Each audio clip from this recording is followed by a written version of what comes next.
Okay, people, I'm back. Fred White, Tales from the Pen. If you're new to the channel, go down and hit the subscribe button, click the bell, and click the all notification. This way, anytime I put up a video, you will know about it. At least most of the time, because it seems like most people aren't getting their notifications. I can't help that. I don't run YouTube. I'm sorry. Apologize. But a lot of people been DMing me about this subject. A lot of people been emailing me about this subject, about what's going on in New York City and the subways. And we're going to talk about what they call the subway slasher. For those who aren't familiar with the story, here it is. Subway stabbing rampage on the A train. 4 people stabbed in less than a day, and police believe the attacks could be linked. 3 people were attacked in Upper Manhattan and 1 in Far Rockaway, Queens. Tonight, the NYPD sending hundreds more officers to patrol the subway. News 4's Adam Harding is live at the Mott Avenue subway stop in Far Rockaway, where one of those victims was killed. Adam? And Gilma, this was the site of the second of 4 stabbings. Tonight, police believe all the victims are homeless and the search is on for a killer. Tonight at subway stations across New York, a surge in NYPD officers out patrolling after 4 separate stabbings along the A line. The bottom line that the public should know is this: they can expect to see a very large footprint of uniformed officers deployed throughout New York City, whether they go onto a train, whether they go onto a platform, and they'll be there as long as needed to make sure that people feel safe. Police say the first attack happened just before noon Friday. A 67-year-old man stabbed at the West 181st Street subway station. He was rushed to the hospital. 12 hours later, an adult man found dead in Far Rockaway. Just after 1 this morning, a 44-year-old woman found dead at a stop in Inwood. And minutes later, a 4th victim, a 43-year-old man stabbed also at West 181st. He's currently in stable condition. 3 of these incidents appear to be connected, and the Detective Bureau is looking into the possibility that all 4 could have been committed by one individual. Investigators tonight believe all 4 victims are homeless. They're looking at the attacks where the 2 survived. We know that one of the victims was sleeping, and the other person came approached him. Everything is unprovoked. In those 2 incidents, it was definitely unprovoked. As for a motive, that remains unclear. Subway riders tonight remain on edge. Either they've got to get more police, or they've got to get better surveillance. They've got to up, for the safety of the people here. Everybody rides this train. I'm not comfortable riding the train anymore at all. I'll take the bus and take a longer ride than get on the subway. And of course, Gilma, all the subway stations have cameras. Police tonight hoping that the images may have captured a look at that killer. He is described tonight as being about 5 feet tall. We're told he was wearing a mask. Just in from the mayor's office, meantime, they write us. They say that this administration has built a mental health infrastructure from the ground up, filling critical gaps in services to ensure every New Yorker has access to the care they need. From outreach workers to mobile mental health treatment teams, city workers will continue doing this critical work every day in our communities and our subways. We're live tonight in Queens. I'm Adam Harding, News 4 New York. So how many times? And that's exactly what the NYPD did this afternoon, sending an additional 500 cops into the subway system. Rakeen Wilder says people need to look out for each other. Back in September, he was hailed as a hero for stopping a homeless man who caused a subway train to derail. We need people with eyes. We need people to protect the people in the subway. And tonight, the NYPD looking to the public for information to help catch a man who went on a stabbing spree on the A train. We will immediately commence a surge of officers to patrol both above and below ground to ensure that everyone that rides on our transit system on a daily basis not only is safe, but just as importantly, feels safe. Late Friday, a man was discovered stabbed to death inside a subway car at the Far Rockaway Mott Avenue station. A few hours later, early Saturday morning, a 44-year-old woman was found stabbed to death in the West 207th and Broadway station in Manhattan. 2 other stabbing victims escaped with their lives at the 181st Street, Fort Washington Avenue stop Friday morning and Saturday morning. One of the victims telling police he was stabbed while he was sleeping. Police say all the attacks were unprovoked. All the victims were homeless. The Coalition for the Homeless released this statement. These devastating attacks are a reminder that failing to offer the dignity and safety of a real home, or at minimum a safe and private room during this historic pandemic, is literally a matter of life and death. This incredible tragedy could have been prevented.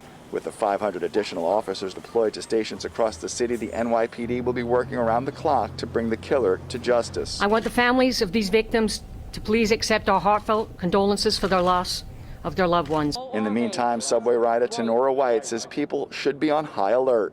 You need to watch where you're going, who's around you, and pay attention to what's going on.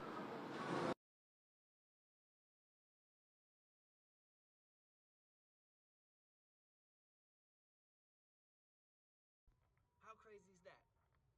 The thing is that this always happens on the subway, but there is a conclusion to that. Here we go. The suspected A-Train Ripper is a 21-year-old homeless man from Brooklyn who confessed to the weekend subway slash spree and has previously been busted at least 4 times, including for a felony assault just last month. Rigoberto Lopez, who lives in a shelter in Boerum Hill, was charged with 1 count of first-degree murder, 2 counts of second-degree murder, and 2 counts of second-degree attempt murder over his latest alleged crimes, the fatal knifings of a man and a woman and a slashing of 2 others. You guys know where we at, New York City. You see every damn episode, we got bells and police and sirens. This is just New York City, people. I can't help it. But anyway, Lopez was arrested late Saturday night, still covered in blood and with the alleged murder weapon, and charged after undergoing psychiatric evaluation at Bellevue Hospital. Caught him, got him. You know? So a lot of people asking me how how the whole DM thing, a lot of people asking me like, how would that guy get treated in prison, in jail? Well, first of all, he's not going to be in population. 1,000%. That's the thing, man. You know, the system protects those kind of fucking people. If you're in the news and shit like that, that's what they do. They protect you. They put you in protective custody with the other bozos. But, you know, shit can still happen in protective custody. Don't get it wrong. That's a fact. Shit still go down in protective custody. But it's other people like him. You know what I mean? So, if he hits Rikers Island at all, I don't know the situation yet. You know, because if you run around and you just kill people with no conscience, and you see he was doing it repeatedly, going to a next stop doing it, you know, the next day doing this one, then the next day doing, something got to be wrong, right? There's got to be something mentally wrong with you, right? So, you know, they're going to play that part and maybe put him in a mental institution or something like that, but you could be rest assured he won't be in population, right? And if he does end up going to state prison, which, you know, he's going to prison, you know, if he doesn't go to, I say he's eventually going to go to prison, but they're going to put him in APPU in Clinton. They're going to put him protected, you know what I mean, where nobody could get him, which makes no fucking sense, right? Because, as I always say, where's the justice in that shit? Let these guys out in population, see what happens, you know? But the kid was only 21 years old, and he was only described as 5 foot tall little guy. It's crazy. But the reality is, here's the situation. The New York subway lines, the New York subway system is a whole other jungle. You know how I talk about how prison is a world within a world that people want? It's the same thing in the New York City subway system, right? Because a lot of times, especially during this pandemic in the cold, that's where all the homeless people go. A lot of homeless people don't like to go in the shelter system here in New York because they feel the shelter system is similar to prison. A lot of the shelters in New York are just like jails. Like, dudes are getting robbed, dudes are getting beat up. Like, so much things happen in the shelters, right? That the homeless people don't even feel safe in shelters, because it's really, I'm telling you, it's wars in the shelters in New York City. I'm not lying to you. So the people would rather stay in the streets and take their chances than to actually be in a shelter. That's how fucked up the New York system is with this homeless shit. And there's so many of them. And inside the subways, especially when it's cold, that's where they go. It's a world within a world. It's like, I'm telling you, it's like survival of the fittest sometimes down there. Especially late at night. You know what I mean? You can go to any station, you know, especially you go, and you're gonna, as soon as you go in, especially at night, you're gonna see people laying on the floors. You're gonna see people laying across benches, sleeping. That's what you're gonna see. And that's what this guy preyed on. He preyed on other homeless who were sleeping. Some of them would just sleep on the bench, and he ran up on them and did it. Crazy. Crazy, right? But that's how it is here, man. They need to change they need to reformat the whole homeless shelter system, first of all, to make people feel a little bit more safer in their environments. I see a lot of people are saying, well, they need more cameras on the subway. That's not gonna stop shit. Let me let y'all in on a little secret. Cameras don't stop shit. You know what I'm saying? Cameras don't stop shit, because what the fuck? If a motherfucker run up on you and he's stabbing the fuck out you, what the camera's gonna do? But catch him later. What's that? What's the camera's gonna do? Nothing.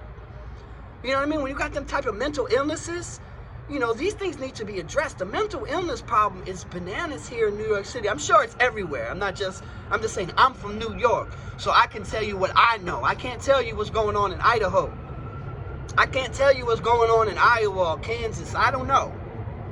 But I can speak for New York City and to say that the homeless, you know, and the mental, you know, the mental illness disease is very, very much real. And that system needs to be overhauled. Don't know how. I don't know the answers. But the system needs to be overhauled. You see, now they said we're going to flood the system with these police. They should have been did that. Crimes in New York, in the subways, have been happening forever, man. I remember my dad, right? Rest in peace to my pop. He used to tell me every time he rode the subway, he used to bring a pair of handcuffs.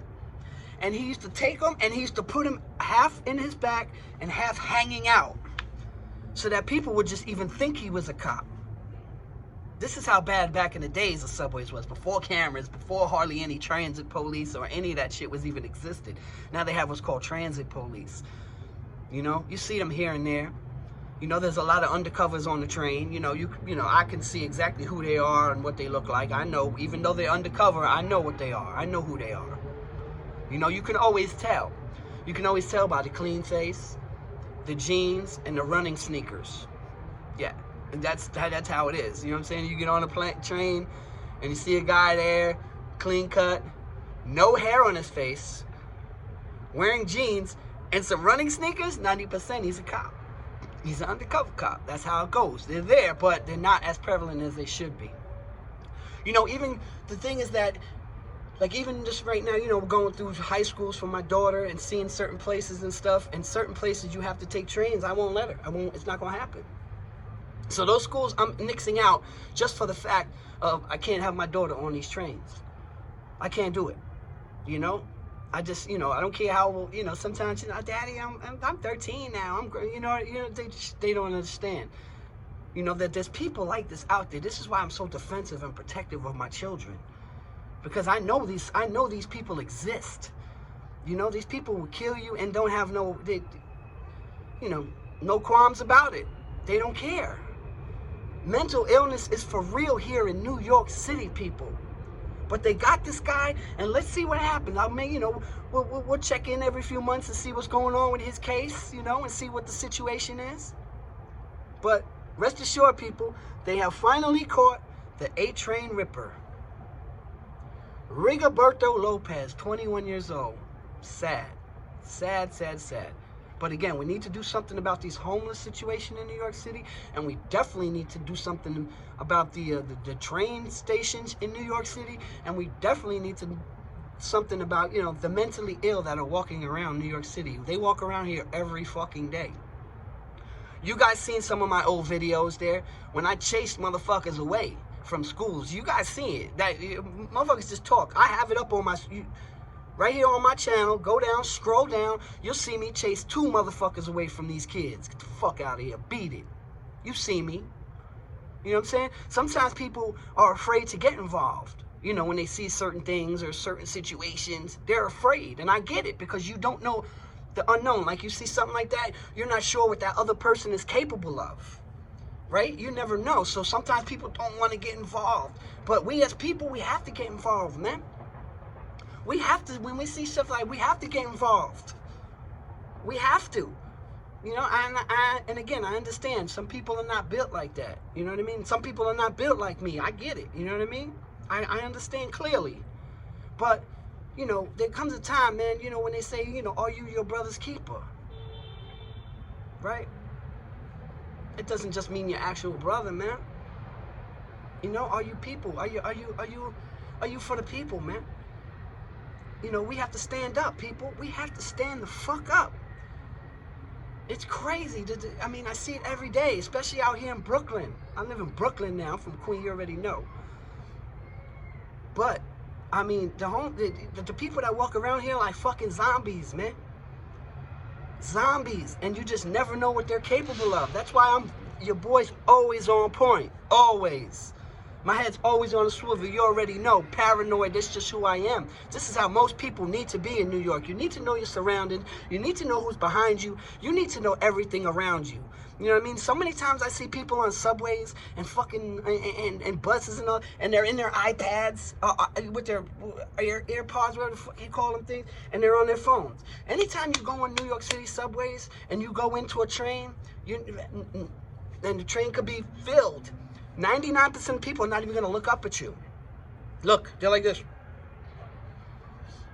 Instagram, Facebook, that's why they get robbed. They get their shit snatched and run off the train. Motherfuckers is not paying attention. People, you need to pay attention and be aware of your surroundings. That's just it. You need to be aware of your surroundings. That's my jewel for you guys. No matter where you are, you need to know who's there, what's going on. It's just the way it is. Is it a paranoid life? Yes. But you got people out here like this that will kill you. It's all right. You know, go to mental home and, you know, sometimes people like it better in jail out of these homeless dudes. They get 3 meals. They get a roof over their head. They get a bed. They get to watch TV. Some people would prefer Rikers Island in prison to the streets, to homelessness, to being out in the streets. That's a fact. I know people who used to just strictly go into jail just for the winters and come back out in the summer. Hang out in the summer. When it gets cold, they're homeless, they go back in jail. Sounds crazy, but it's true. 1000%. Thank you for riding with me today. You know, I just wanted to bring this issue up because a lot of people been asking me about it. A lot of people DM me. A lot of people emailed me. You guys who did that, comment down there, you know what I mean? You guys already know. Experience is the greatest teacher. But somebody else's experience could be just as valuable if you pay attention and listen. On that note, people, Fred White, signing off.